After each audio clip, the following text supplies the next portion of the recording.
I just want to give you a brief introduction to Dr. Coleman. I've been studying this for a long time and seeing what's happened to our country, and you know, it's kind of sad in this country that you have to come to a meeting on Saturday morning to get the truth. You can't turn on the television because you sure don't get the truth there. So we sure appreciate everybody coming out. But in order to do that, I ran across Dr. Coleman's work. And when you've studied this and looked for the truth, and it's a pleasure to find somebody like Dr. Coleman that'll bring you to a new level of what the real truth, who's really behind what's going on in this country. None of this is an accident. This is orchestrated. This has been planned and plotted and is moving right along. And if the only thing that you can do is be informed and learn what's going on, who's really behind it. And nobody does that better than Dr. Coleman. He's an author of 3 books. He has a table back here. I recommend that you look through his material. It'll bring you to a new level of information as to what's going on in the country as well as the world. And this is the only country left that stands between the country as we know it, or the world as we know it, and the New World Order, which will drastically change everybody's lives, and as Dr. Coleman will tell you. But the big difference between Dr. Coleman and some of the other speakers is he's been in most of the places that we're talking about. He's been in Lebanon, Brazil, France, Italy, Spain, England, South Africa, and all over the U.S. And he did this, you know, in his work. He has first-hand experience with most of the things that are going on here.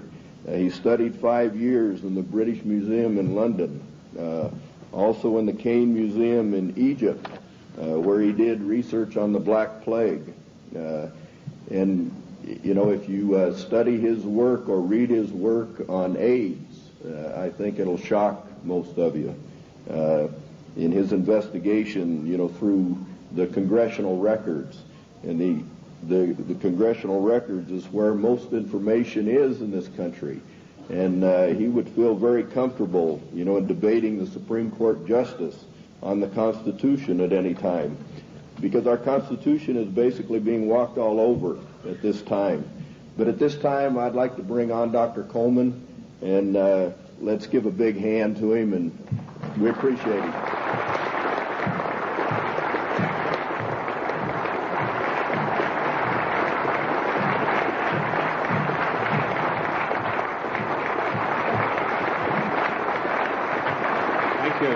Thank you.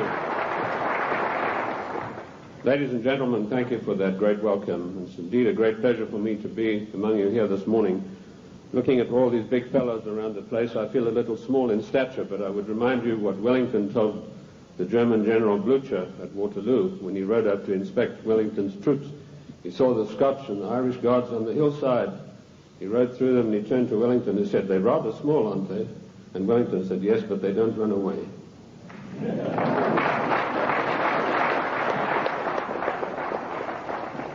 Ladies and gentlemen, I bring you a message of hope, not fear.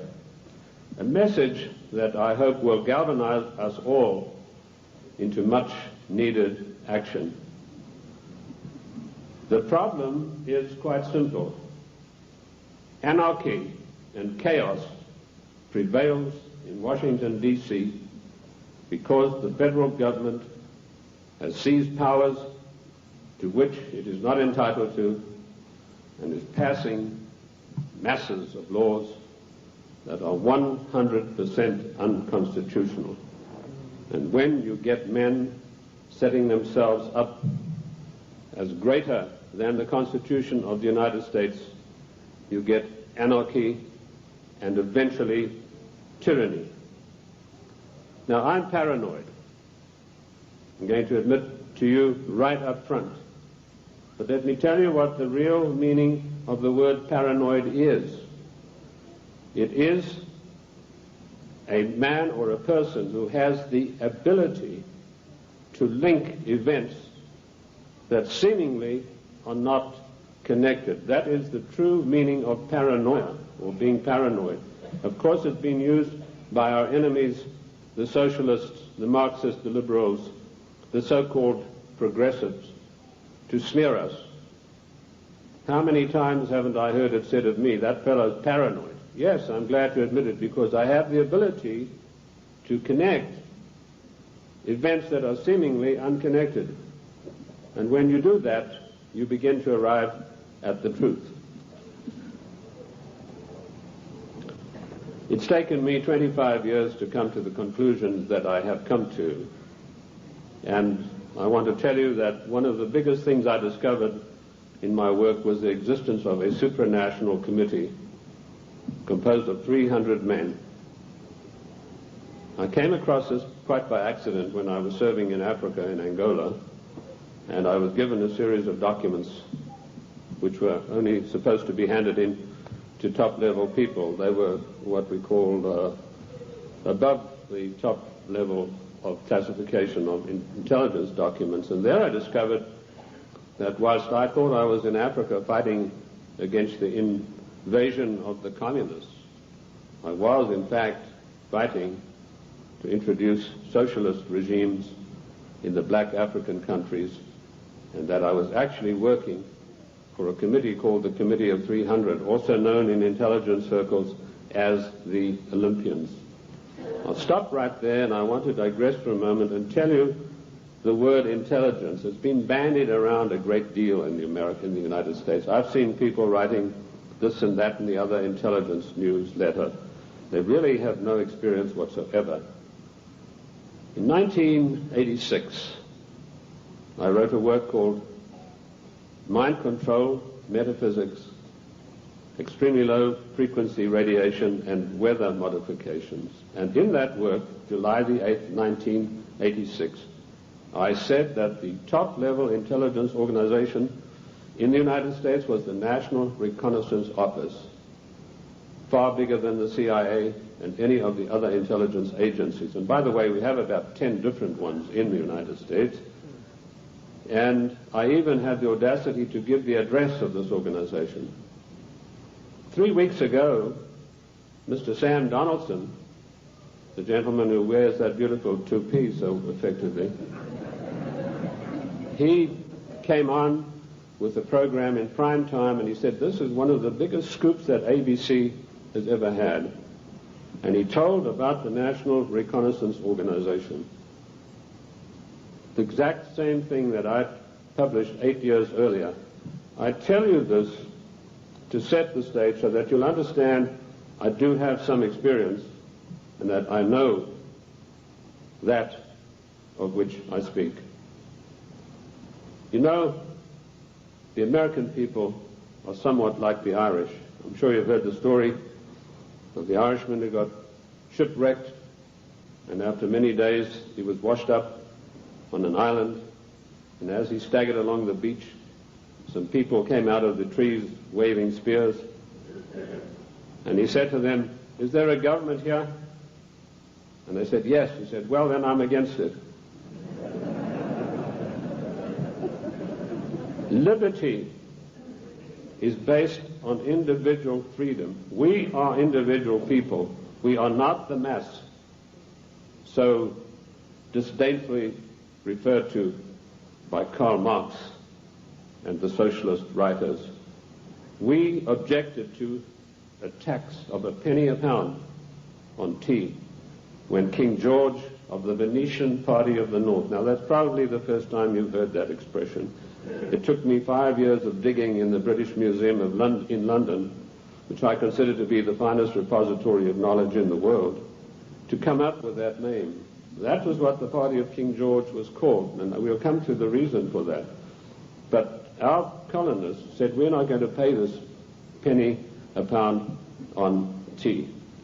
Today, we are being driven on our knees by a tyrannical government, which is imposing all sorts of taxes upon us, and worse than that, trammeling on and tramping on the Constitution of the United States of America, which is the second greatest document in the world next to the Bible.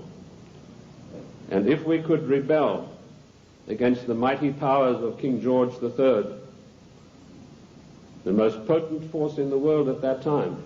Then, ladies and gentlemen, it is time that we rebelled against a federal government that is trammeling the Constitution underfoot every day of the week.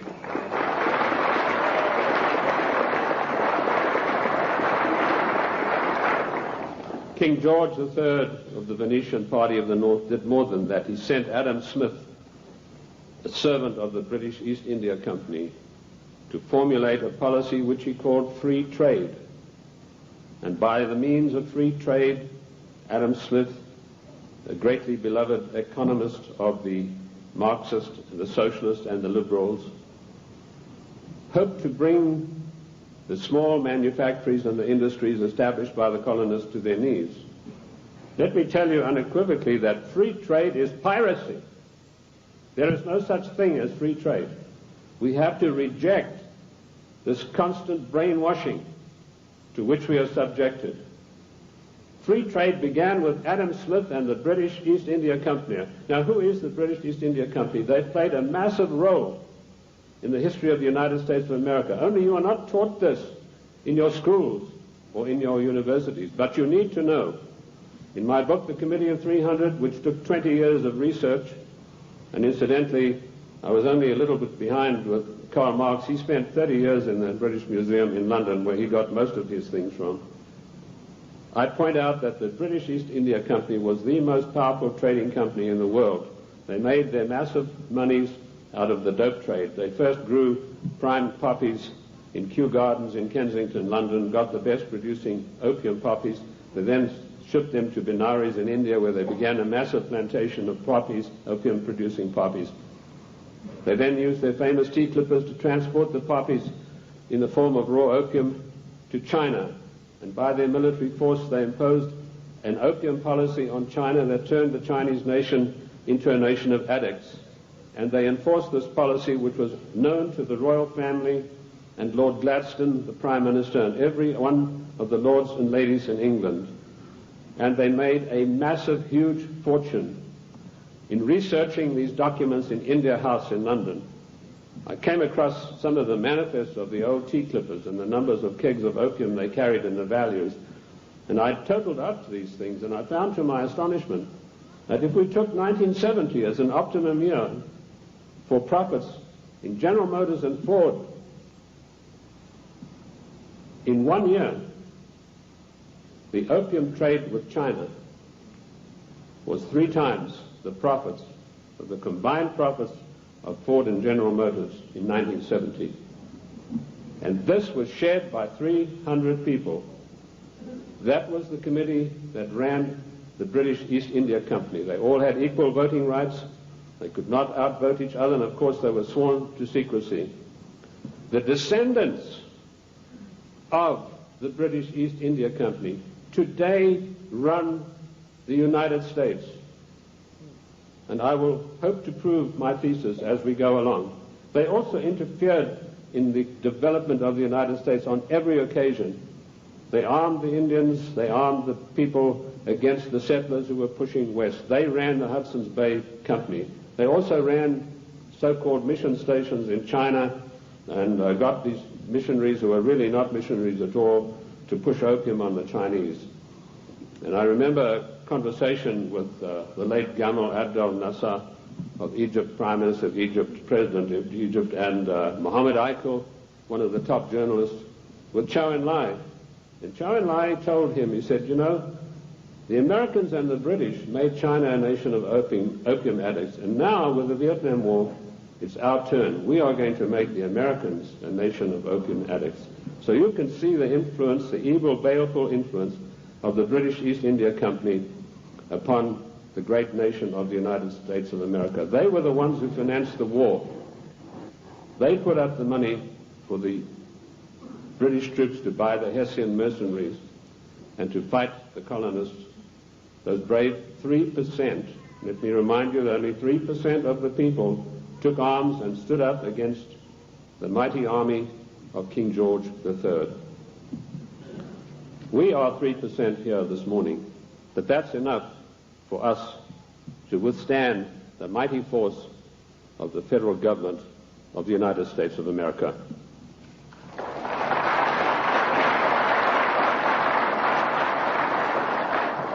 These 300 men in the Committee of 300 still run the world today with an iron fist. Their wealth is untold, cannot be measured. I know I looked at some of the records that I could find in Italy, in Rome. I've done most of my work on location, and this has always been invaluable to me. And I came across the families in Italy who were called the Fondi, meaning the people who had all the money. They were all members of the Committee of 300, the Lucatis, the Recanatis, the Volpi du Miseratis. These people are so wealthy that they would make David Rockefeller look like a piker. That is how rich they are. And this is the committee that runs the world. Now, in my book, The Committee of 300, I name every one of them. This is not a book that talks about they. It gives you specifics. And I must say I do the same thing in my new book, Socialism, The Road to Slavery, which was 10 years in researching. On July the 4th, 1789, George Washington told the Congress, it is necessary for us to impose tariffs to protect the manufactories of our colonies. That was the first trade barrier. Now, let us dispose for once and for all with the words that have been implanted on our minds, like isolationist, and you are for restricted trade,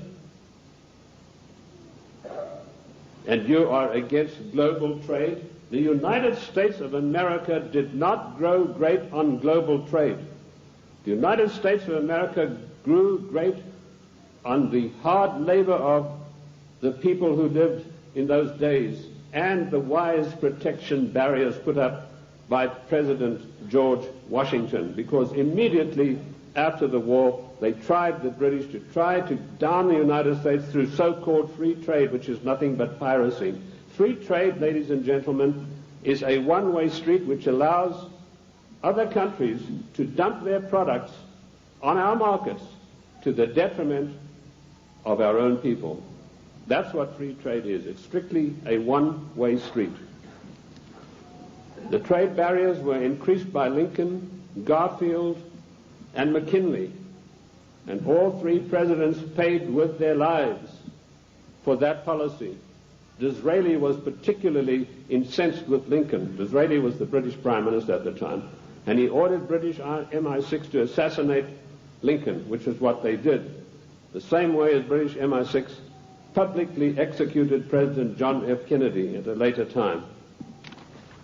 Our founding fathers and our presidents saw the value of trade barriers. They realized that we, if we wanted to progress, were not to be the dumping ground of the world. And I'm going to leave that subject for now and return to it later.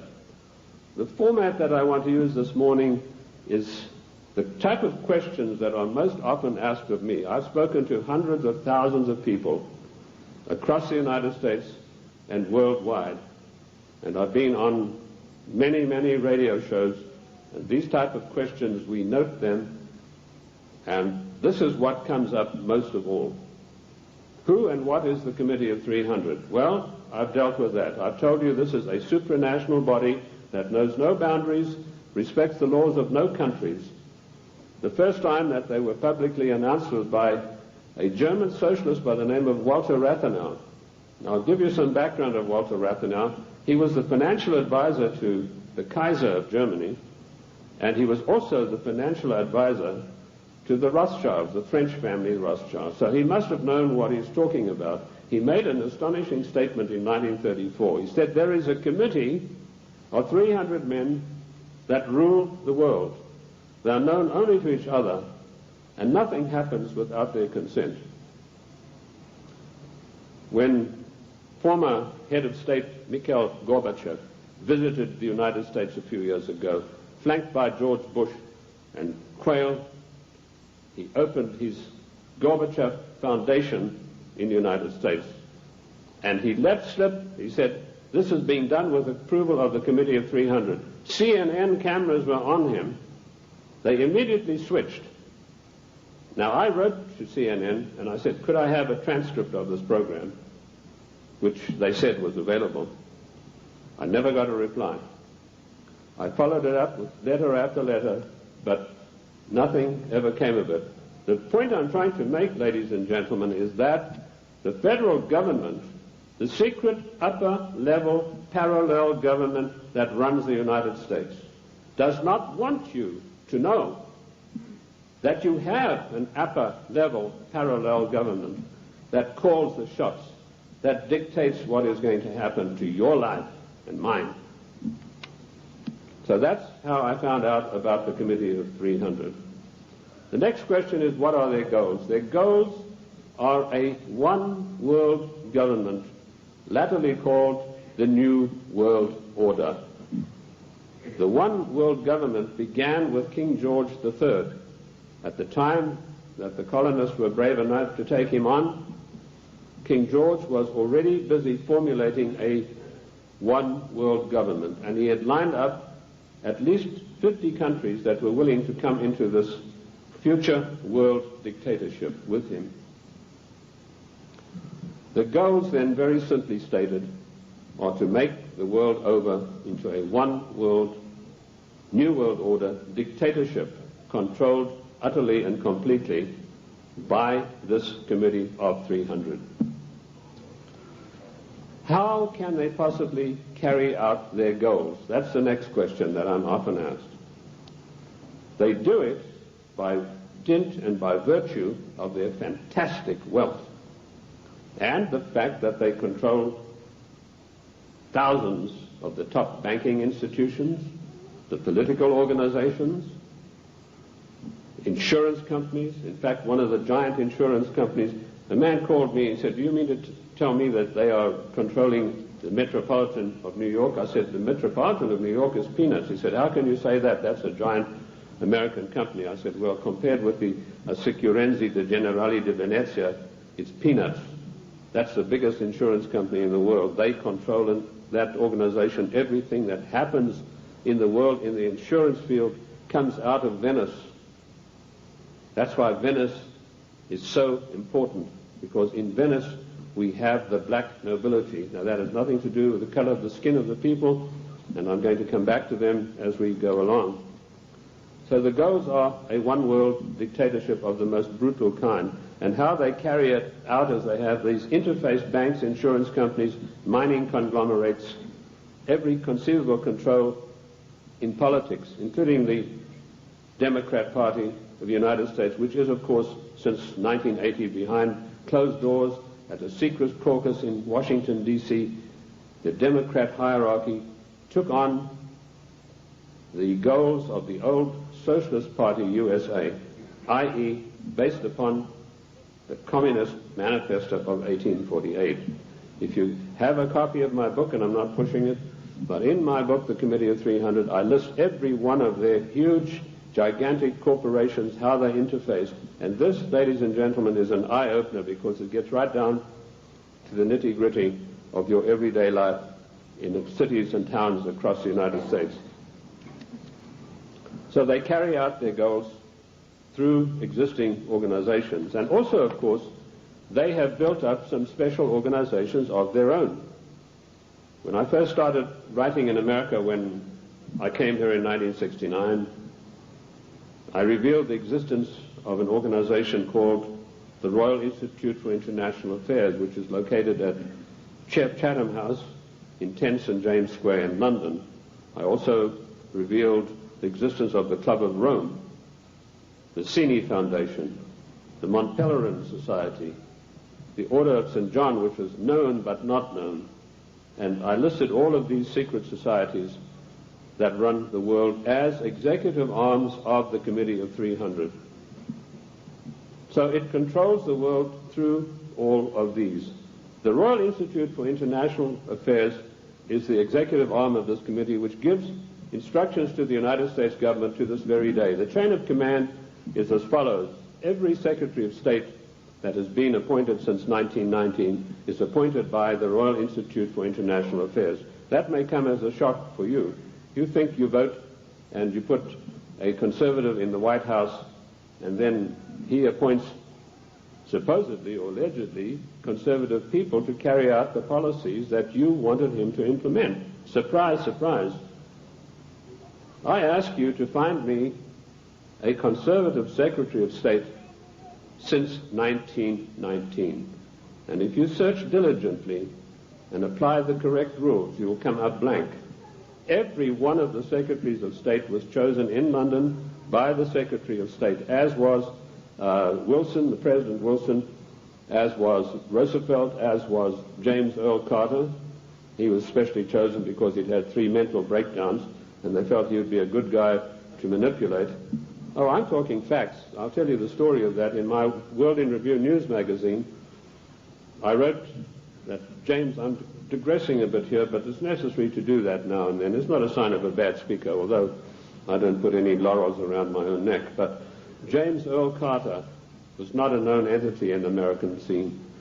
I first heard of him through my intelligence contacts, particularly my French sources, who were one of the best in the world after MI6, and he told me, your next president is going to be a peanut farmer from Georgia. And I said, how come? He said, right now they're meeting at the Dorchester Hotel in London. And if you get your Fanny over there, he said, you'll find that there's a lot of goings-on you might like to look at. And lo and behold, that's what was happening. The Royal Institute for International Affairs had ordered David Rockefeller to find a candidate who was totally weak, preferably a little mentally weak. And they put one of the greatest brainwashing specialists in the world, trained by the Tavistock Institute for Human Relations, Dr. Peter Bourne, on the job. And he said, it's funny you should say that. One of my patients is a guy from Georgia, James Earl Carter, and this guy can't take rejection, and he's been to me 3 times for a nervous breakdown. So they hiked Carter over to London and feted him at the Dorchester Hotel, which is a very ritzy place. And they feted him and wined and dined him, and the next thing we saw, Time, Newsweek, every newspaper in the country, James Earl Carter. Now we, in our little magazine, World in Review, we told those of our subscribers, this man is your next president. We also did exactly the same thing with William Jefferson Clinton, because we had the story of the Club of Rome. We knew who Agnelli was. We knew that Agnelli had had a huge love affair with Mrs. Pamela Harriman, and that Mrs. Pamela Harriman was the doyen of the Democrat Party, and Mrs. Harriman had been given the task of finding the next president of the United States, a socialist. And she picked up Clinton and said, you're our boy. But there's one snag. Clinton went up there, brushing his forelock back, said, well, you know, there's one problem. My wife's left me. So Mrs. Harriman was dumbfounded. She said, well, you better give it back in a hurry. And he said, no, she doesn't want to come back to me because of my tryst with other women. That's how he put it. My philanderings would have been a better word, but he said tryst with other women. So Mrs. Harriman sent for Mrs. Clinton, and she duly came to New York, and she sat her down and said, look, if you want to be the first lady of America with all the attendant prestige and power, you better forget about your husband's philanderings and get right back to him. And that is precisely what happened. And when I heard that had happened, I knew this guy was the next president. And we wrote that in our news magazine. And sure enough, a year later, here came marching into the scene William Jefferson Clinton. So the RIA, the Royal Institute for International Affairs, does control everything that happens in the United States. They give their orders to the Morgan Guarantee and Trust Bank on Wall Street. And the chief executive officer of that organization is Dennis Weatherstone. And he duly relays the orders over to the Secretary of State, whoever that happens to be. And he then relays the orders to the President. There was one exception to this, and that was during the illegal, 100% unconstitutional Gulf War. Now, I'm going to use a word, and I apologize to the ladies for this, but I need to tell you this graphically to illustrate the power that the Royal Institute for International Affairs exercises over the affairs of the United States of America. when George Bush was hesitating and didn't know whether he should get into the Gulf or not, the Prime Minister of Britain, Mrs. Margaret Thatcher, came over to the Committee of 300's headquarters at the Aspen Institute, Colorado, and this is the phone call that she had with George Bush. She said, "George, this is Margaret. Apologies to you, ladies president. Get your ass up here. I've got some orders for you about the Gulf War." And Bush went scurrying up there like a little messenger boy. And the next thing we know, there was this massive outpouring of propaganda to start a war against the nation of Iran, a nation that had never done this country one iota of harm. I use those illustrations in order to give you the extent of the control that is exercised by this Committee of 300. There are many other societies that are operating for the RIIA. The Illuminati, which has been around for many, many years. I've written a work called The Illuminati in America, 1784 to 1994. A lot of people think this is an ancient secret society that's gone away. They think that Adam Weishaupt had a quarrel with the Catholic Church and that's it.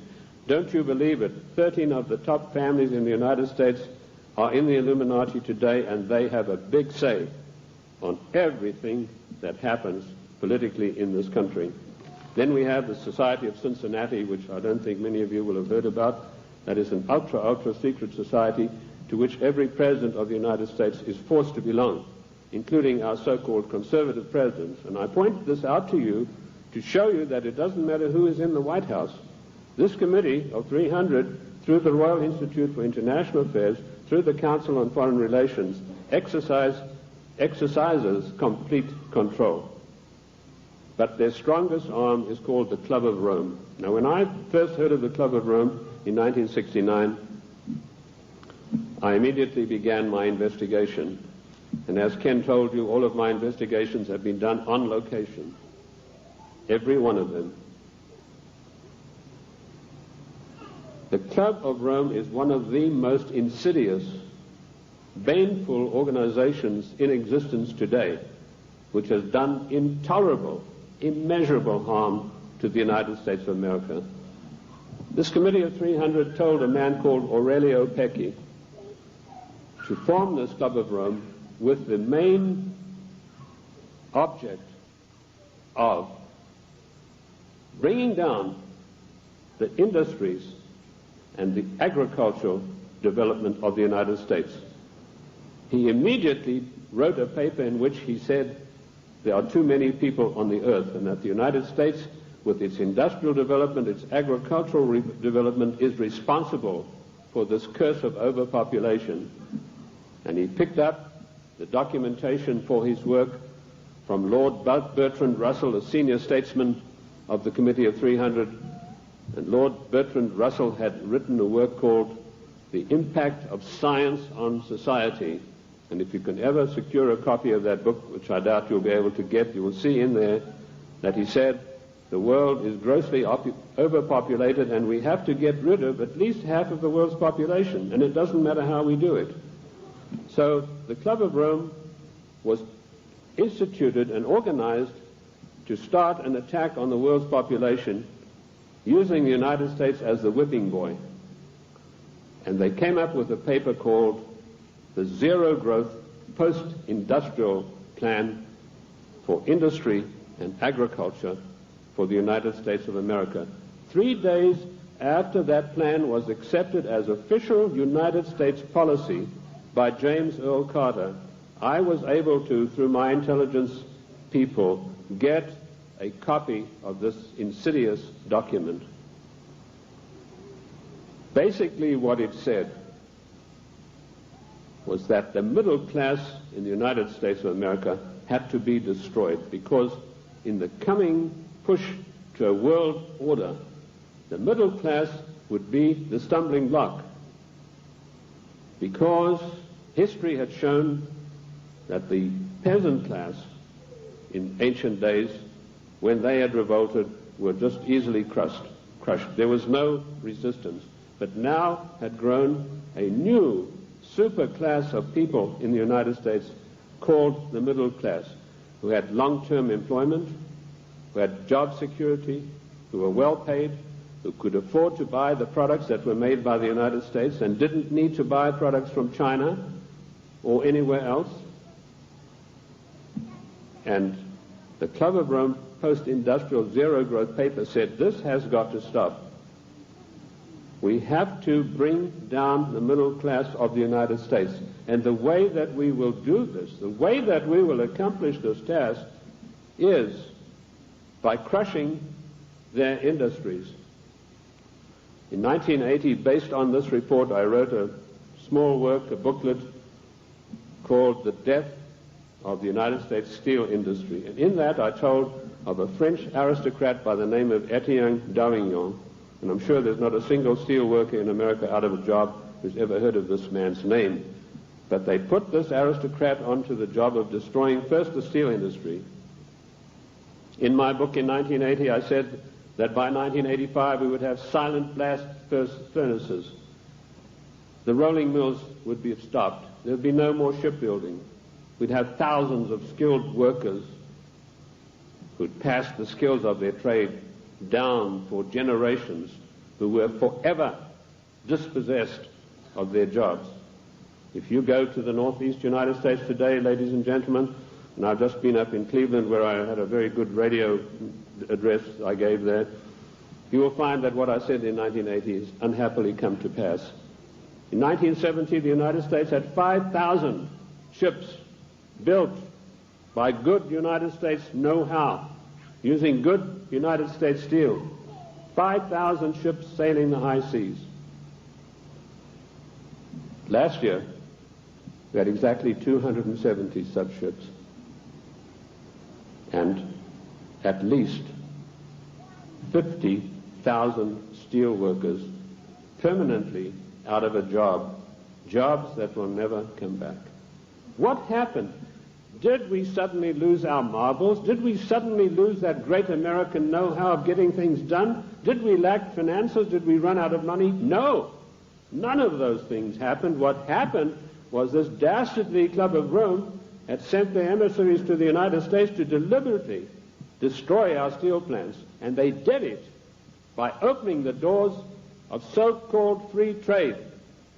And everybody who signed the NAFTA treaty and everybody who signs the GATT treaty when it passes is a traitor and a seditionist.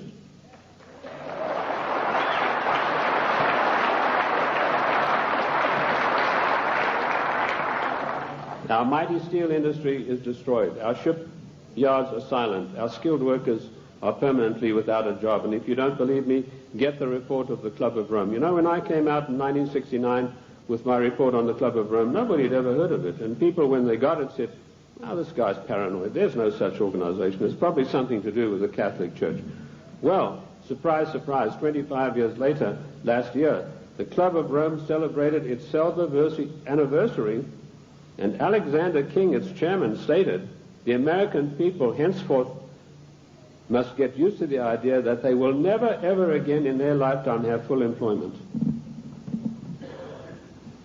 What a scandalous thing that our government is fully cooperating with this organization built up by the Royal Institute for International Affairs to destroy the middle class of the United States and to add to the policies of global genocide. And that brings me to the next question. What is the Global 2000? Once again, when I heard about this policy, it was 3 days after it had been accepted by the United States government as its official policy. And the Global 2000 was a blueprint for mass genocide produced by the Club of Rome. Basically, what the Global 2000 calls for is the destruction of half of the world's population by the year 2050, hence the title 2000. They built a case based on Bertrand Russell and H.G. Wells' findings that the world was going to be overpopulated, would be a terrible place to live in. That was picked up by a fellow called Robert Strange McNamara, and a stranger individual you're not likely to meet in this world. And this man had a conference of all the leading bankers about 12 years ago, and he said the biggest menace facing the world today is the American middle class and overpopulation. He linked the two together. And he said, by the year 2050, this is the state of the world. All of these unfed, unwashed people, no jobs. He said, do we want to live in a world like that? So the Global 2000 was a genocidal plan to take care of the people of the United States who don't have any jobs and who, like Alexander King said, are never going to get their jobs back, and the masses of people in other nations. That is why we had the sudden appearance of AIDS. When I was in the service, I was told there's a CAB experiment, that's chemical and bacteriological warfare experiment, going on in Sierra Leone, in Africa. That's a remote corner of Africa, West Africa, just above Liberia. If you look at your map, your atlas, and you'll see where it's located. Why Liberia? Extremely hard country to get to. You have to fly from London. That's the only way you can get there. You land on an island, and then you've got to take a ferry across to the mainland. And of course, all people taking the ferry are heavily scrutinized. And I managed to work my way. I was told the Americans were doing the CAB experiment.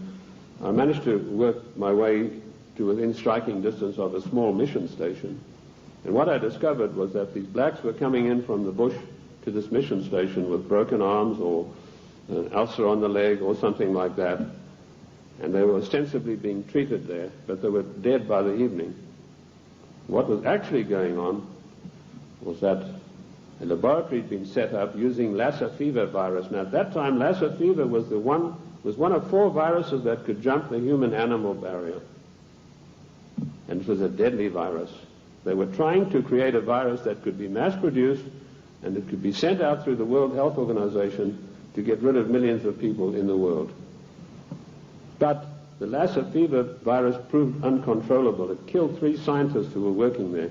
So the orders came from Washington, burn the place to the ground, and that's exactly what they did within a radius of 100 miles. They bottled up some of these viruses they'd been experimenting with and took them back to the Centers for Disease Control in Atlanta. There they began again, but again they escaped and killed 3 more scientists. So they incinerated the whole laboratory, sealed it off and incinerated. The same experiments are now going on in Harvard University right now. But they're not using the Lassa fever virus. That has proved to be too tough for them to handle. Instead, the United States government gave millions of dollars to the United States military chemical and bacteriological warfare establishment at Fort Detrick, and they began experimenting with the AIDS virus. I knew about the AIDS 3 years before the word ever came out in the world, in the United States particularly, because of my field work in Sierra Leone. The British government used their Porton Down CAB facility. It's easier to get into the Bank of England vaults than to get into Porton Down. All the deadliest viruses in the world are being crafted there, in pursuance of the goal, the Global 2000, to decimate the world. Shortly after this experiment had finished at Fort Detrick, the World Health Organization started a massive vaccination campaign. They said, for once and for all, we're going to wipe out the scourge of smallpox. They chose Africa and Brazil, launched a massive vaccination campaign. Immediately, AIDS began to appear. Thousands and thousands of people began dying of the strange new virus, which the World Health Organization then said had come from the bite of a green monkey. They forgot to tell you the green monkey's been there for centuries, and he'd been biting people if he ever did for centuries, but no disease of that nature had ever occurred. The World Health Organization deliberately took this virus, which was crafted from a series of animal viruses, including Mediavirus sheep, which destroys the brain, which is why you find AIDS patients get dementia probably first before any of the other AIDS-related complex diseases appear. And they began vaccinating innocent people on a massive scale, and they began dying like flies. Why Africa and why Brazil? Because those 2 countries had the biggest black population in the world. And I want to tell the black people of the United States of America, do not trust the Democrat Party. Do not trust government. Do not believe that government is your friend. To you, to them you are dispensable, the same way as we are. Millions of people died. I went through Uganda on an inspection tour, and I saw whole areas decimated where previously there had been small towns and villages. There was not a living soul in sight. And that is going on today. The AIDS epidemic is completely out of hand. It swept the world. It's been swept under the carpet in the United States of America. We were told that this is a disease which is passed by homosexuals. True enough, but that's not the primary cause of it. This is a crafted virus that was spread throughout the world to decimate the population. Coming behind them, and we reported this about 2 years ago in our World in Review news magazine, is the Vibro 19 cholera virus, a deadly killer. You get this cholera in the morning. If it's not immediately treated with massive doses of expensive antibiotics, you'll be dead in a day and a half. This epidemic swept India, carrying away millions of people. I don't know if you've heard of it in the press. I doubt it.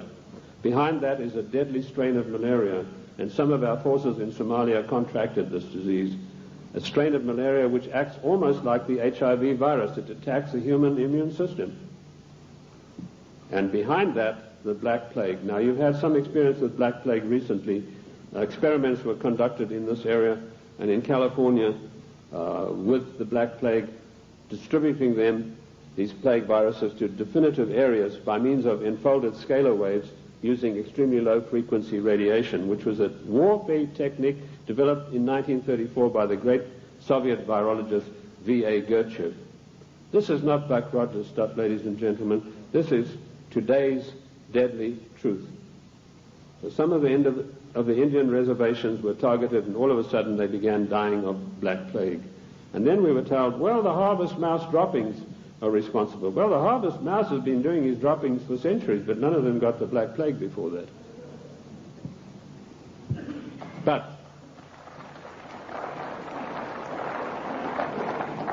what happened immediately following the so-called population control meeting in Cairo?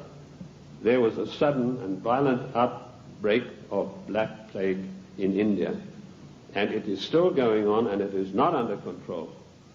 This is all part of the Global 2000 mass genocide plan. I know something about the Black Plague because in my research in the British Museum I discovered that the black Venetian nobility had none of their families or members had ever got the Black Plague. Yet the Black Plague, as you know, swept through Europe and killed half of the population of Europe. But none of their families ever got it. So I began seeking for the answers, and I found them in the Cairo Museum.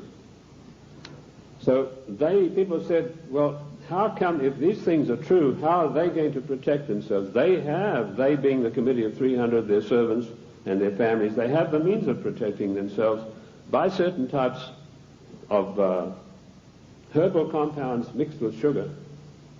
And they also have, of course, the protection of extremely low-frequency radiation, where using the technology developed by the great virologist Gertchev, who proved that every living thing on this earth has a vibratory cycle, and he was able to measure the vibratory cycle of various deadly viruses, and by vibrating them double their cycle, he would kill them instantly. So that's one of the defensive weapons that these people have got that will kill the plague if they ever get it. The same technique, of course, will kill cancer cells. But the medical profession, run by the Rockefeller family, who own all the pharmaceutical companies, do not want you to know this, because when you go in for the doctor, he's going to write you a prescription for a chemical drug. There's no chemical drug benefit out of extremely low-frequency radiation vibration. No profit to these people. So that's the Global 2000. Decimate the world's population, and particularly hit hard the United States middle class. How are they financing all of this stuff? They're financing it through the Fondi, who I mentioned to you earlier, the Venetian black nobility. Now, why are they called the black nobility? They're called that because of the vileness and the evilness of their deeds. These families date back to the 11th centuries, the Locatis, the Recanatis. They were called, and the Guelphs, by the way, I'll come to them, they're particularly interesting. They were called that because of the evilness of their deeds. They make Lucrezia Borgia look like a Sunday school teacher. They had so much money, which is the outcome of the drug trade, the years of investing, the years of gaining control of every mining, mineral, gold, oil, natural resource of the world, that they can afford to finance these things. So the black nobility are the ancient aristocrats of Venice and Genoa, and they called that because of the nature of their deeds. The black Guelphs were one of the worst of them. Now, interesting enough, the Queen of England, Queen Elizabeth II, is a Guelph.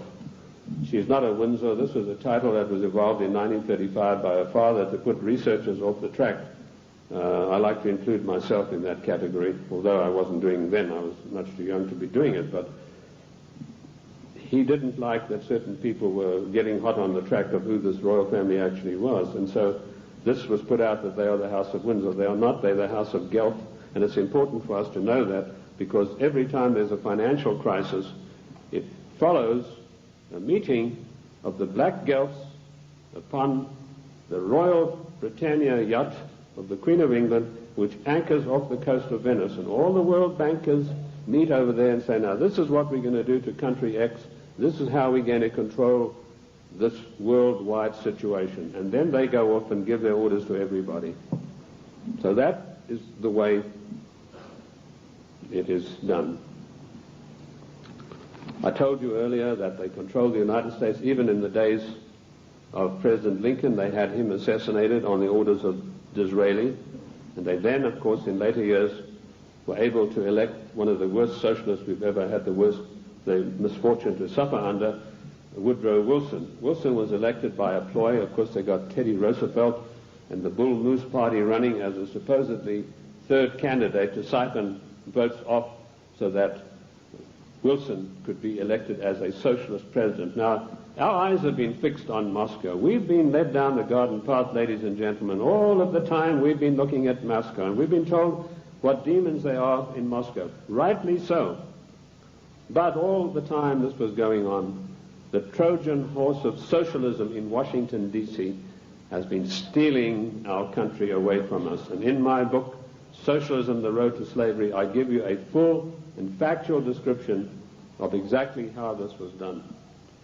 In 1898, the Fabian Society, a socialist organization, sent Ramsay MacDonald, Prime Minister of England, to the United States to spy out the land. He came back and he said, there are two things in the way. You have a very strong middle class, and you have the Constitution of the United States, both of which have got to be destroyed before we can socialize America.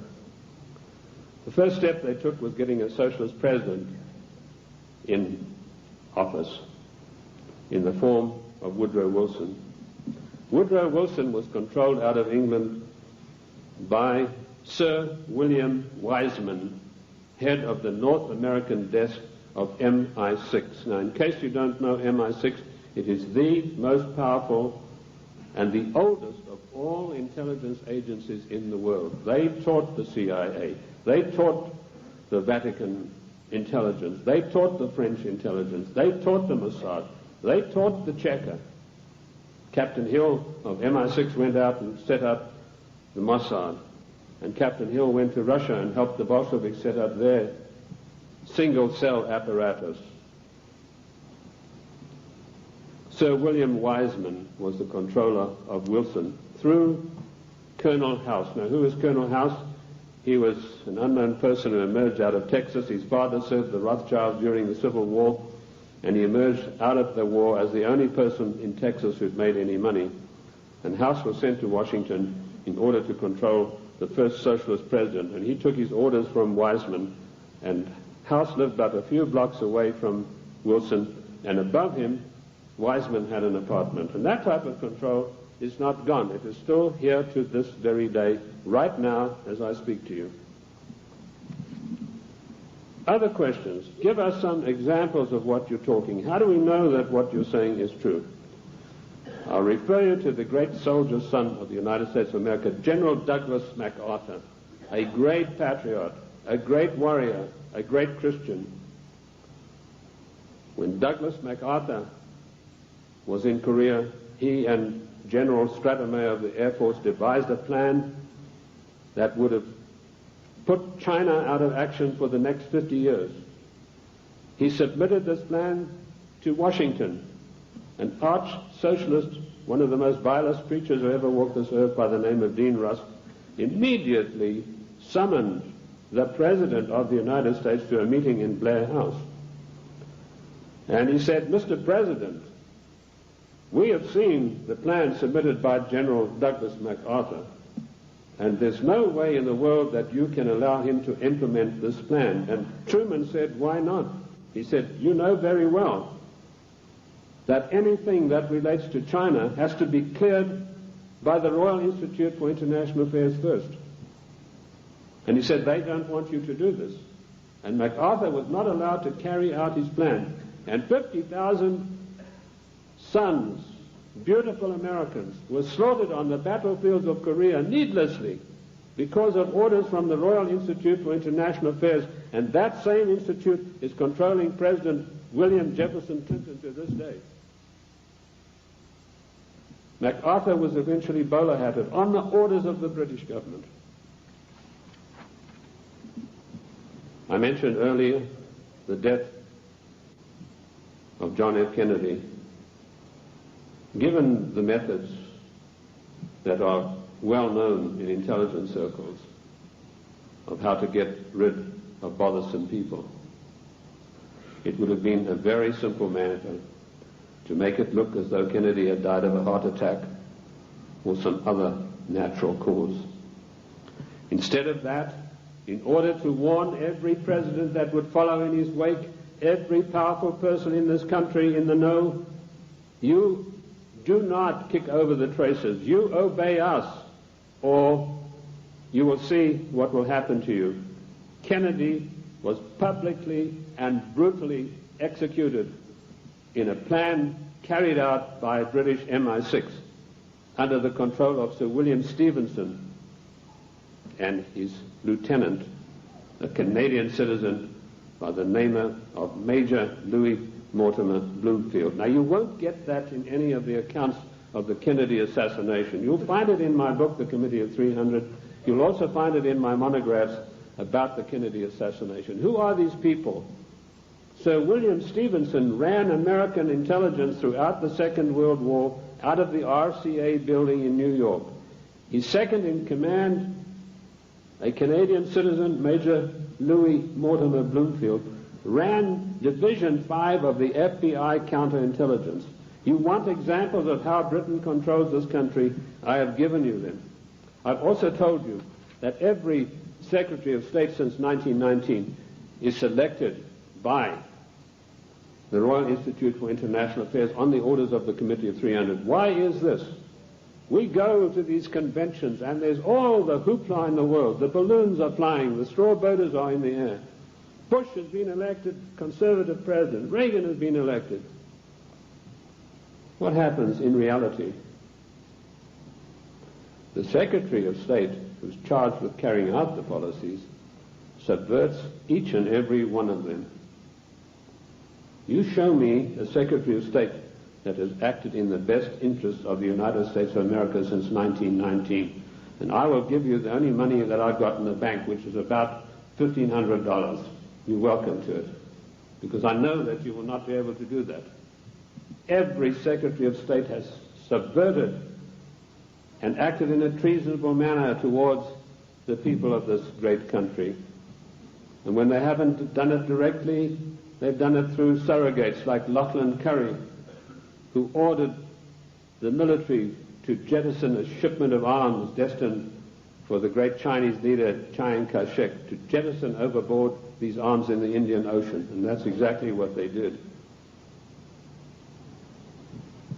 We think that we elect our presidents. Ladies and gentlemen, we do not elect our presidents. They are selected for us long before we'd even heard of them. And I've given you two examples this morning of how this is done. The 300 office at Aspen keeps a tight control over every political event that takes place in this country. And it was this office, through Margaret Thatcher, that ordered President Bush to violate the Constitution of the United States of America and to violate his own personal oath to uphold the laws of the United States by sending our troops to the Gulf War against Iraq, a nation that had never done us any harm. And we did it by the dirtiest of dirtiest tricks. We got the daughter of one of the Al-Shabaab clan, there are over 400 of these people, and these are the most degenerate, disgusting people that you'd ever come across. The ruler has 140 wives. He doesn't have them all at the same time. When he gets tired of one, he says, I divorce thee 3 times, and she's gone. When the Iraqi troops came in there and they turned it over to the Red Cross in Geneva, 140 marriage certificates. This is the man that your sons and your daughters are propping up today in Kuwait in a most illegal manner, in violation of the Constitution of the United States of America. And Bush did a Texas two-step around the Constitution. He did not get the mandatory declaration of war. I'm not a lawyer, but I've studied the annals of Congress, the Congressional Globes, and the Congressional records for 25 years. And in those pages will be found more wisdom, more in-depth information about the Constitution than you'll ever get from any law school. Anyway, most of the law schools have professors far to the left of Marx, and they don't know anything much about the Constitution. I talked to a few people, one lawyer in Congress, I said, what do you know about the Constitution? Well, I got one semester of law when I was at law school, and in that was something about the Constitution. Our Constitution is not even taught in the United States school system. Isn't that an utter shame and a resounding disgrace? Bush said the troops...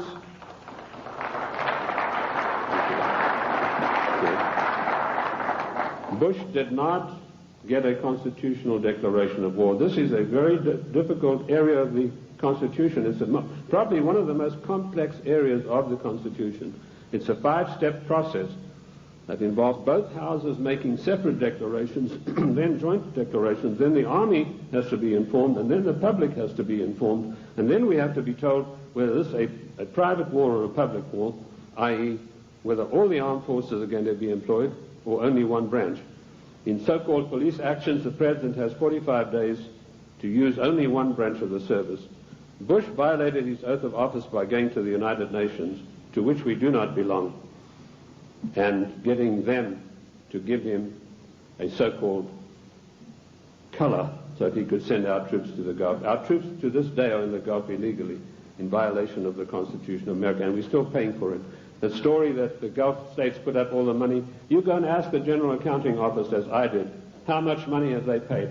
We are still paying for the Gulf War, and now we've got another huge bill to meet, billions of dollars, for Clinton's fantasies.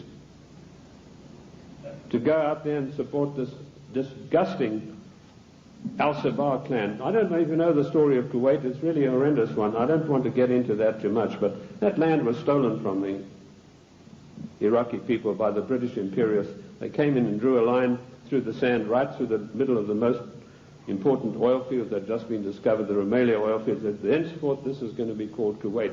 And they brought up these tame sheikhs from Bahrain and put them in as the rulers. And since then, they've been stealing the oil off Iran, and the proceeds go to the British banks in the city of London for the Committee of 300. They're just doing the same thing now in South Africa with the gold. That's part of their tactics to gain control of all natural resources through the world. I also touched briefly on Giovanni Agnelli and Mrs. Clinton and how she had left her husband, and Pamela Harriman. Pamela Harriman, for her duties in getting Clinton elected, was given a plum job as ambassador for the United States to France. And this is what happens to the traitors. Patriots are punished and traitors are rewarded. Dennis DeConcini, who voted for the giveaway of our property in Panama and who voted for the crime bill and every other obscenity that is passed by the federal government in violation of the Constitution. He's now going to get a plum ambassadorship when he retires, on top of his huge pension of something like $200,000 a year. I've been asked whether Clinton will stay the full term. Yes, he will. Clinton will stay the full term because he's been given a job to do, and that is to pass certain far-reaching socialist measures. And he's been very successful in doing that with the help of so-called Republicans. I personally am not in favor of political parties. I'm like George Washington. He said, political parties are baneful, and in the long run they are harmful. What happened in NAFTA? A so-called conservative, Mr. Newt Gingrich, who I wouldn't trust as far as I could throw him, went out and acted as the floor manager, as the party whip in true parliamentary style, and he whipped up 132 Republicans, so-called, to support NAFTA. And no doubt he will do the same thing with this dreadful GATT treaty, which is coming up in a vote in the lame duck session. So he's going to run, and I'll let you into some information which I just got a few days ago from French intelligence. Clinton would not be able to run on his record or anything that he's done or anything meritorious. So what he's done, he's sent emissaries, and this is the first time you're going to hear this. You might hear it in 1996, but this is the first time you're going to hear this now. He has sent emissaries to Iran to dig and promise huge sums of money to any of the Iranians who will come up with the actual documentation of the scandal where our prisoners were kept there until Reagan was elected the president. And if he can come up with this documentation, he's going to keep them. In 1996, he's going to come out and say to America, I have here documentary proof of how bad your Republicans are, President Bush and Reagan. Look what they did. And on the strength of that, he hopes to run in 1996. That's what he's doing now. He's taking the money that he's not entitled to, and he's using it to bribe the Iranians to come up with these documents.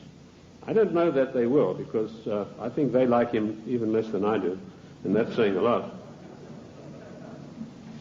What is the Clinton agenda? Clinton has been instructed to socialize America, and let me tell you that the enemy in Washington is more to be feared than the enemy in Moscow. I've said this for years.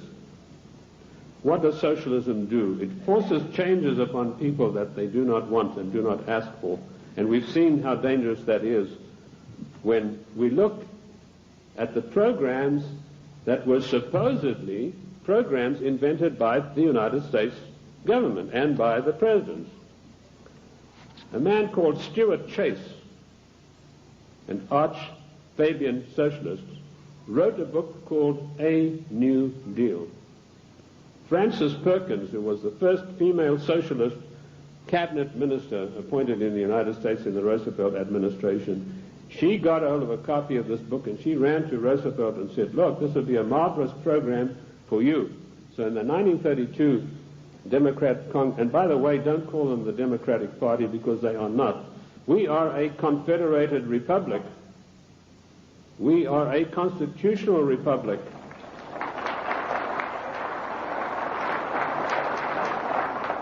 In a confederated constitutional republic, you cannot have a Democratic Party.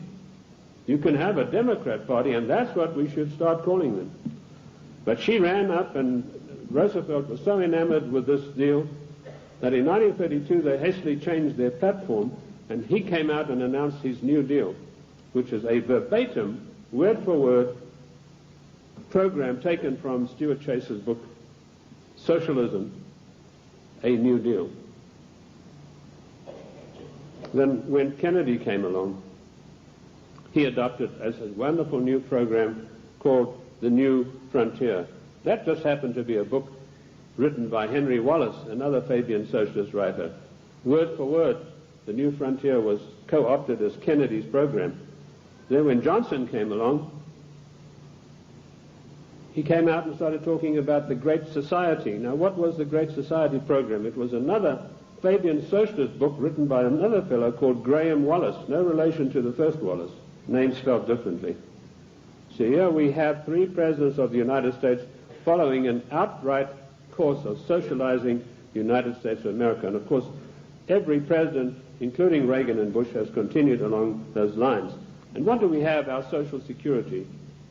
That was called the Beveridge Plan. In 1942, when Britain had its back to the wall, was losing hands down to the German armies in France, they needed something to buck up the population. So Sir William Beveridge came along with this plan. He said, we're going to abolish poverty in Great Britain. and they started this beverage plan, which is the basis of our social security plan. Note, I said socialist social security plan. That's how we got it. It was co-opted directly from the beverage plan, very eagerly embraced by Roosevelt. Socialism is a failure. Lenin was once asked, what is socialism? And he said, socialism, he said, no, he was, sorry, I got the story wrong. He was asked, what is communism? And he said, communism is socialism in a hurry. And we have creeping socialism in this country today, which has nowhere to go but to communism. In the New World Order, one world government. That is the direction that William Jefferson Clinton is pushing this country as hard as he can go. And GATT is an integral part of that. The socialist policies of England failed miserably. They got the great Professor Harold Lasky of the London School of Economics. I once was asked to give a talk there, and it was me against 600 hostile left-wing students. And I had a pretty torrid time of it to start with, but in the end I did get a very good hearing from them. But that same Professor Lasky was sent to the United States to see how the Constitution could be got around. And he said, there's one good way we have to do it. We have to break down this provision that says there's no transfer of powers between the three branches. And we have that happening every day. We have Clinton calling himself the Commander-in-Chief, which he's not. I sent a fax to Colonel Oliver North the other day, in which I explained in detail what the Constitution has to say about the Commander-in-Chief. I hope he was able to use it. He said that Clinton is not the Commander-in-Chief, but he was saying it for the wrong reasons, for personal reasons. The Constitution is perfectly clear on this. It says that the President shall not be the Commander-in-Chief until such times as called into actual service by the Congress.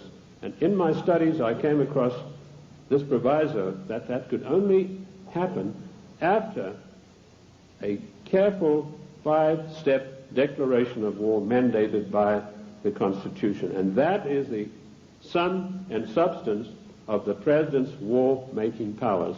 Unfortunately for us, during the time of the Civil War, Lincoln got the Congress to give him the power of habeas corpus, which is a privilege, by the way, not a right. And he was able to do things that were monstrous, which would never have been done. Why Clinton is telling everybody he's the Commander-in-Chief, it's not out of ignorance, as I pointed out to Colonel North in my facts.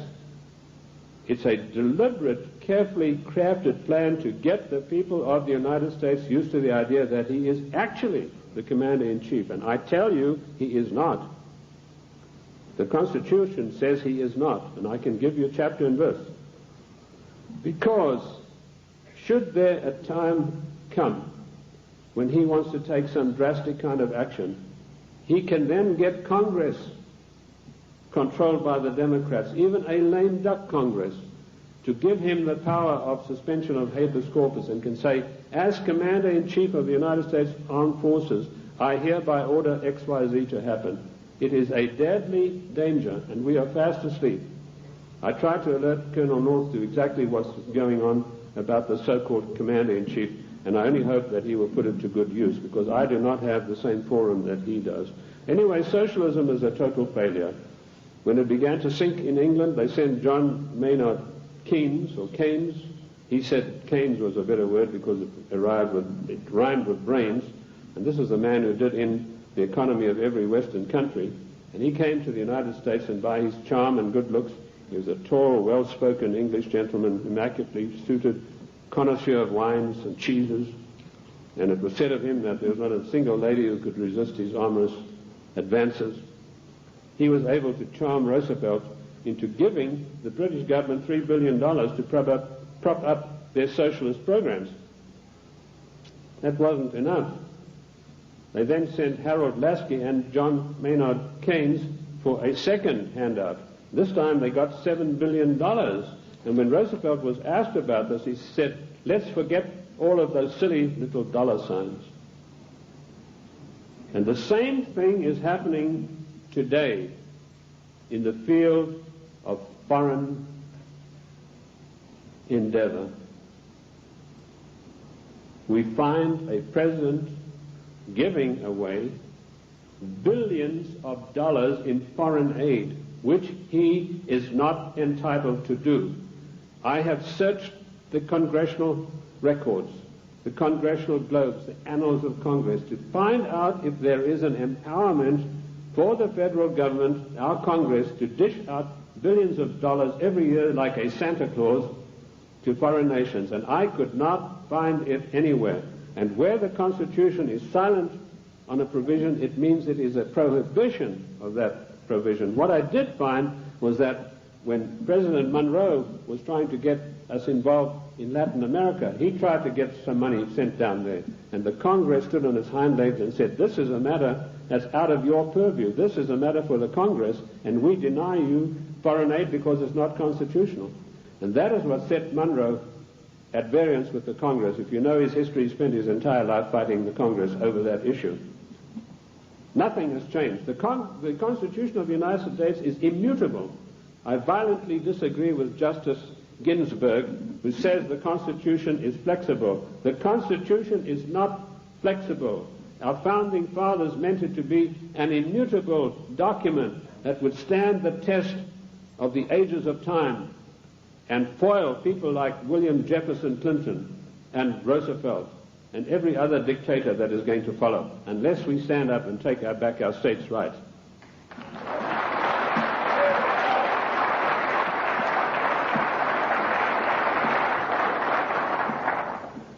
What is the political future of the United States? I told you that we are being forced into a one-world government, new world order, by the use of the word democracy and by the use of the word global trade and free trade. There is no such thing as free trade. The United States made itself great by its own manufacturing abilities. We had our people fully employed. We had our people who could buy all the products that we made. We did not need global trade. If people wanted the privilege of selling on our markets, they had to pay customs tariffs. And did you know that up to 1913, all the money that it took to run the United States came from customs tariffs? We had no income tax. And in 1913, we had a surplus of $5 billion after all our bills were paid. Now comes Socialist Wilson, and the first thing he does, he calls for a joint session of Congress, and he said, we've got to stop this isolationist. Ladies and gentlemen, this word isolation is a smear word. It's intended to deceive you. We do not need global trade. We need full employment. We need our people back in full-paying jobs. We need our industries revitalized. We have today 40 million unemployed Americans, and Alexander King has stated the policy of the Club of Rome, followed slavishly by William Jefferson Clinton. Americans can forget about full employment in the future forever. 40 million, those are the real figures. We have 25 million people underemployed, people with great skills who are acting as doormen in hotels, flipping hamburgers, for God's sake. These people, and they talk, Mr. whatever his name is, Reich or whatever it is, he says, oh, the Clinton administration has created 2 million new jobs. Well, I don't like to pick on his size, but I think it's gone to his head, if you get the drift of my meaning. There's no 2 million jobs of any magnitude being created. He's talking about makeshift jobs. We have the biggest underpaid, underemployment class in the world today, and we have the middle class totally destroyed by the socialist administration, and Clinton is hand in glove with him and going along with him as fast as he can go. We have become the dumping ground for the world's products, and that has put our people out of jobs, reduced our standard of living, the object of the exercise being that one day we shall be no better than a third world country as far as our standard of living. Take the shoe industry. In 1950, only 4% of shoes sold in America were imported shoes. Every president that came along knocked down the tariffs against shoes, imported shoes. Today you have China, Taiwan, Malaysia. 84% of shoes sold in America come from those countries, which means a total unemployment in the shoe industry of this country of over 250,000 people. Isn't that a scandal and a disgrace? That we open our doors and allow these people who we subsidize with foreign aid to come back and dump their products and put our people out of work. In future, historians are going to say, this was the maddest nation on earth to allow this insidious war to be waged against them. And that's what it is, ladies and gentlemen. This is a war to the death for the United States of America. The only thing that is making it unrecognizable as a war, there are no big drums being beaten, there are no flags waving, but we are being insidiously destroyed in a trade war. And GATT is a coup de grace to kill off the American middle class for once and for all. And while in passing to GATT, did you know that one of the provisions, I've read the 26,000 pages of this GATT document, and I want to tell you, I don't believe a single one of our senators or our members of the House have read this document. One of the provisions that I found out is at birth, once GATT is in control, every child born in the United States will have to have an IRS number. Another thing that I found, the GATT financiers, and this is a massive bureaucracy, are going to come in and they are going to limit the type of dividends that you can earn on your investments from bonds. What happened? Immediately this news broke, the gnomes of the bond market took their money and they fled to Basel, Switzerland, and they put all their money in the Bank of International Settlements in gold, Swiss francs, and that's why you have the attack on the dollar going on today. This is a war to the death against the people of the United States. The Committee of 300 wants to reduce us through socialism into a nation no better than the third world countries. Look at this insidious GATT treaty. Do you know that the United States, the mighty United States, has one vote, the same as Kenya or Haiti? And we are going to pay 7/10 of the huge bill. And this organization is going to supplant the laws of this country.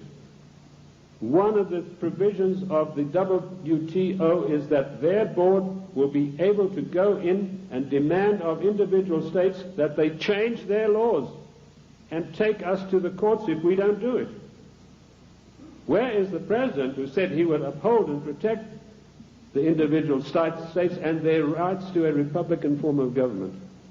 This GATT treaty is one of the most insidious, unbelievable attacks on the United States that I've ever come across. Let me tell you that if the Russians were to drop a couple of nuclear bombs on Washington, and that might be such a bad thing, let me tell you that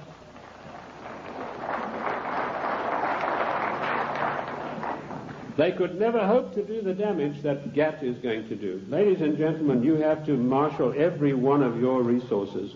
This GATT treaty has got to be fully debated. Once before, twice before, we were forced by the one world government, new world order into far-reaching situations that affected the national life and the character of our people without a national debate. The first one was the so-called United Nations question mark treaty. In 1946, this treaty was forced through the Senate by an exercise of arbitrary power. Arbitrary power is forbidden by the Constitution. Yet you have Comrade Dictator Mitchell, the leader of the Senate, saying he's going to allow about 2 days to debate GATT, which is 26,000 pages of documents. That is an exercise of arbitrary power.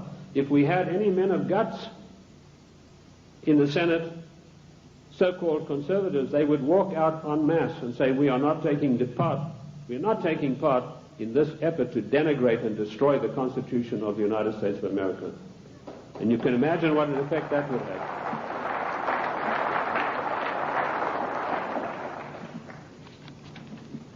GATT will be allowed to be debated for 2 days, 26,000 pages, and some of the most insidious things that you've ever seen are in this document, and they all, every one of them, say GATT shall override all the laws of the United States. The President and our senators and our House members are supposed to uphold the law of the United States. If they sign GATT, they're guilty of sedition and treason. Period. That's it.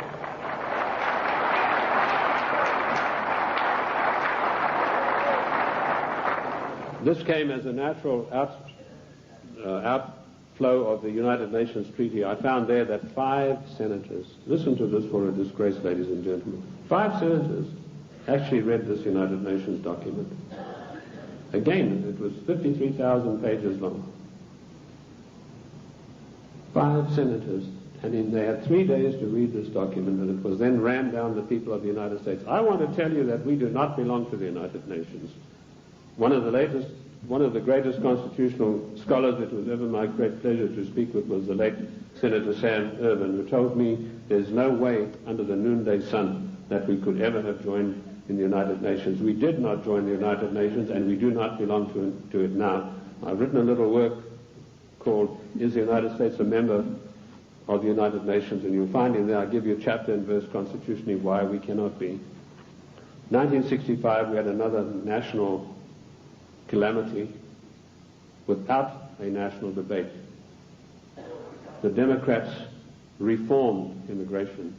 Now notice, every time some far-reaching thing happens, then the socialists come along with the reform. It's to reform health, which, by the way, Lenin said a national health plan is the arch of socialism. So now you know where Clinton got his national health program from. He took it straight out of the Communist Manifesto of 1848.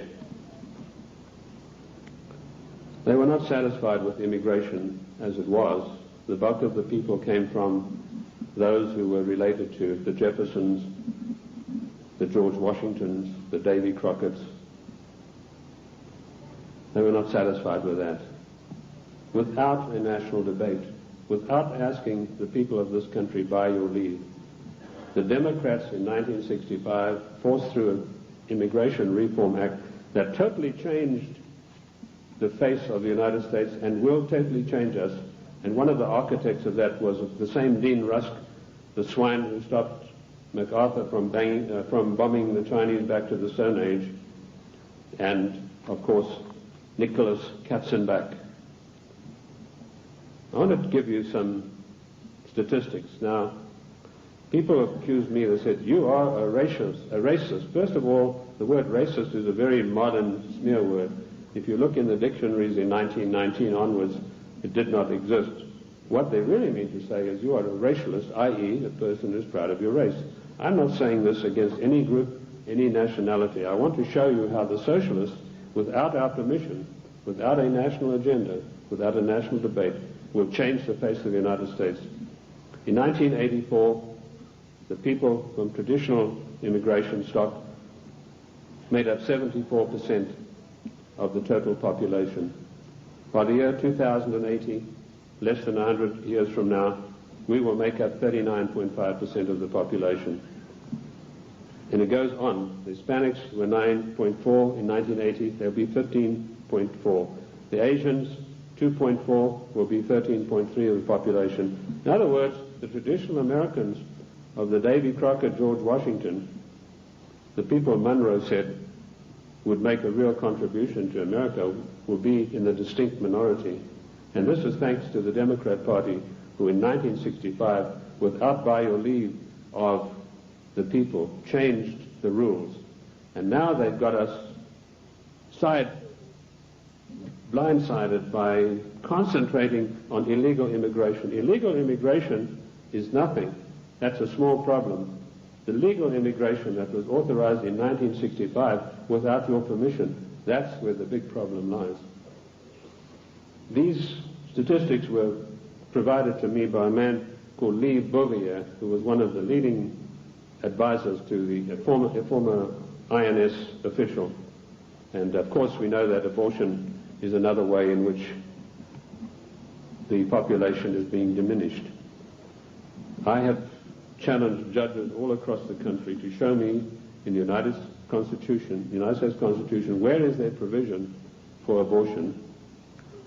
And I've yet to see. Oh, they say in the Fourth Amendment. Don't you believe it? The Fourth Amendment has nothing to do. It doesn't mention the word abortion. And where a word is not mentioned in the Constitution, it is a prohibition of that word. There's no such thing as free choice. This is a communist doctrine brought to this country by a woman called Madame Calonte. Madame Calonte you've probably never heard of, but she is the inventor, the author and the finisher of NOW and NARL and abortion. It's all in my book, Socialism, The Road to Slavery. Where do we stand now? I told you that we're in danger because the separation of powers mandated by the Constitution are being broken up every day. You now have the idiocy of Clinton having line item veto. That means if he doesn't like something, he can go and veto just that line that he doesn't like. That is breaking down the separation of powers forbidden by the Constitution. Also meddling in trade. The President has no right to be meddling in any treaty whatsoever. That is strictly for the House according to the Constitution of the United States. And I've dealt with the Commander-in-Chief situation already. We need to understand the seriousness of the Commander-in-Chief.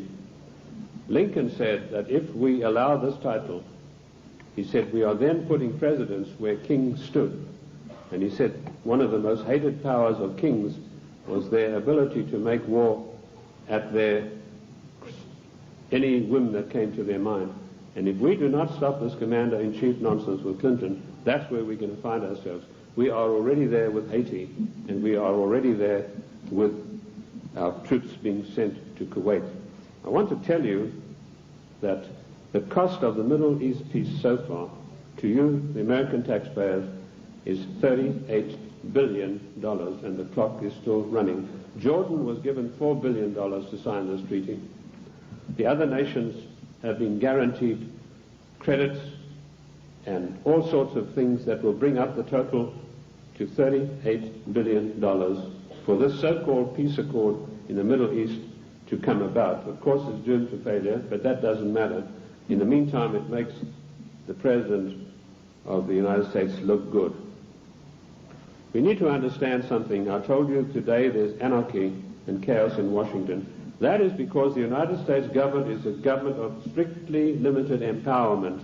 It cannot just willy-nilly go making bills. For a measure to be introduced into the House, it has to be in consonance with or in pursuance of something already in the Constitution. If it is not, it is unconstitutional. And I've looked at 3,000 bills passed in recent years, and every one of them are unconstitutional because they were new things that some lighter-than-air incendiary fairy-head liberal said, well, I'm going to introduce this into the Congress. I'm going to have this law passed, like Dinah Swinstein's 19 assault rifles banned. There's no thing in the Constitution that would allow her to do that. Specifically, the 10th Amendment is very, very precise, and I can quote you 54 instances where this is mentioned in the Annals of Congress, the Congressional Records and Globes. The 10th Amendment is a restriction on the federal government. Our founding fathers were very frightened to give unlimited powers to the federal government. Daniel Webster said we must cage them like a lion, must not give them unlimited powers. It is a government of limited powers, but particularly the 18 amendments. And just to make sure that the federal government would understand this, in the 18th Amendment, there's a little title that's very important. It says they can only do things that are necessary and proper. And I want to ask you, is rushing our troops off to Kuwait to protect the income of the decadent Al-Sabah family, whose money goes to the Royal Institute of International Affairs banks in London, is that necessary and proper for the United States to be doing? We don't get any benefit out of that. No. The 18th Amendment, necessary and proper. The 10th Amendment, the police powers of health, education, and police protection are entirely reserved for the states. And I can quote you 48 court cases from the Annals of Congress, from the statements made by the Founding Fathers. Those powers were never surrendered to the federal government. Therefore, the federal government has no business interfering in health matters, national health plan, no business interfering in crime bills, that's a matter for the states, and no business interfering particularly with the Second Amendment. I was in New York the other day on a radio program, and a very irritated, angry lady said she was a professor of law from Columbia. She came in on the program and she said, "You don't know what you're talking about." She said, it's not a right to bear arms. I told her exactly what it was. And she said, well, if that's true, then voting is a right. I said, no, voting has never been a right. The only rights and the only civil rights we got are found in the Fifth Amendment. And that's all. Forget the 1868 Act. That was done when the United States, the southern states, were under occupation. They were occupied countries. Forget Nicholas Katzenbach's 1964 Civil Rights Act. The only civil rights we've got are those contained in the Fifth Amendment. And health, education, and police powers belong to the states. Mrs. Swinstein has no right passing a bill classifying 19 types of assault weapons. What is an assault weapon anyway? Any gun is an assault weapon. That's what you use guns for. You use it to shoot people or animals or protect yourself. Any gun is an assault weapon. A knife is an assault weapon. You know, now they have this poor, almost idiot Brady running around the country. They're using him shamefully to push for gun control. This man doesn't know whether he's Arthur or Martha at the moment. This is not an issue of gun control. This is an assault on the Constitution of the United States of America in total. You cannot take one part of the Constitution and attack it and exclude the others. And this is what it is. It is an attack upon the Constitution of the United States of America. We need to understand about GATT. I'd like to go back to that a little bit. Michael Carpenter, the Attorney General of Maine, and 46 other Attorney Generals of the states wrote a letter to Clinton last July, and they asked him, please, Mr. President, let us have a national conference of all Attorneys General of the states on this matter. Clinton refused to answer him.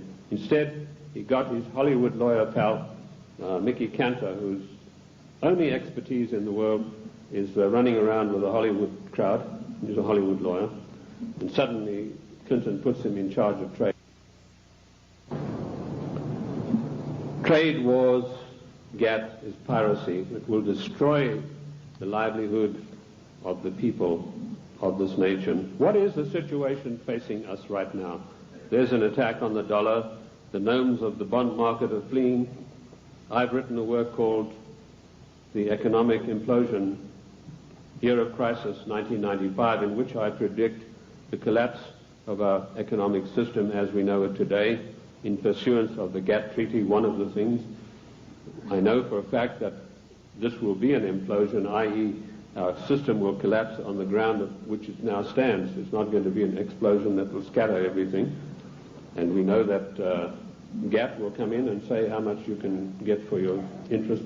They will also put the International Monetary Fund in charge of our finances, and banking in this country will be in the control of 5 major banks. That will help to control the situation and further destabilize the country. That is the aim and object of all of this. Once a nation is destabilized, it's very easy to deal with it and push it into a socialist new world order, a one world government. Ladies and gentlemen, I want to say to you today, the time has come for us to recognize that we are 50 individual nations.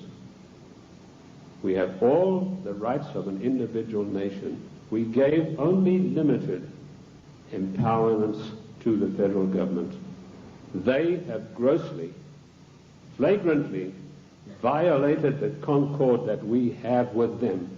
Therefore, we, the masters, have the right to go to Washington and tell them, the servants, henceforth this concordat is severed, unless we understand from today all of these unconstitutional measures will be rolled back and a new system will come into being. The Federal Reserve Bank, that private enterprise bank, will be put out of business.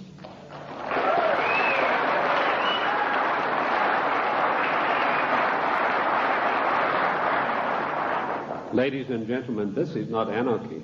This is the God-given right of each of the 50 nations, of which the state of New Mexico is an individual nation. We are the only entity in the entire world that has a legal document that allows us to dissolve the federal government without resorting to violence and bloodshed.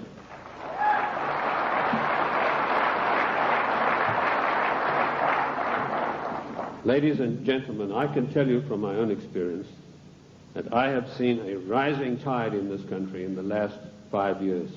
And I say to you today, in my closing remarks, let us catch the wave. My own plan is to form an organization, a foundation, if I can get people with money to back me, where I will teach what I've learned from the Constitution, what I've gleaned from the annals of Congress, the Congressional Globes, and the Congressional, to maybe 100 educators, lawyers, if you will, other people who are interested.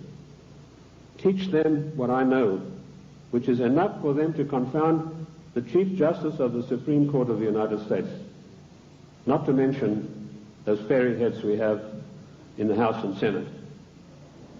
They, in turn, will spread across the land, teaching others, and they in turn will teach others until we have a grassroots movement that is spread across this nation of people who really know, not just to recite the Constitution, but know all of the provisions, the ins and outs, the nuts and bolts, who, when somebody like Mitchell says, we're going to give 2 days for this gap treaty to be debated, 1 million people will demand and tell him that you, sir, are exercising arbitrary power and you shall not be allowed to do this, and quote the Constitution. We could do that with every one of these unconstitutional measures. It is the federal government that is creating anarchy, not we, the people. Thank you, ladies and gentlemen. Thank you. Thank you. Thank you. Thank you.